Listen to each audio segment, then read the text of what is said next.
हाय संगन जय जगन्नाथ। चाउल बरा बनाने चाउल को बतुरेकी सुखिला ग्राइंडर करेंगे से नड़िया कोर काजू बादाम चीनी अलैच लुण पकई भलसे गोलेकि 5 मिनट 10 मिनट पर्यंत गोटे सैड रखिदे।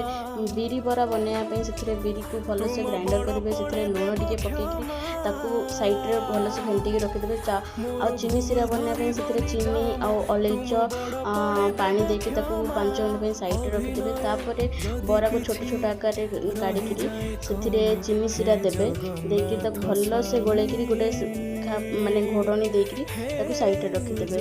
आउ मीठा बरा प्रस्तुत हो गला। आउ एबे हमर चाउल बरा चाउल को भल से पानी हो जाए भल से गोलेबे गोलेकि छोट छोट आकार गुड़ा करके तेल छाणबे। तेल छाणला आमर प्रस्तुत है बिरी बरा एंड चाउल बरा। तो वीडियो भल लगे like comment share and subscribe.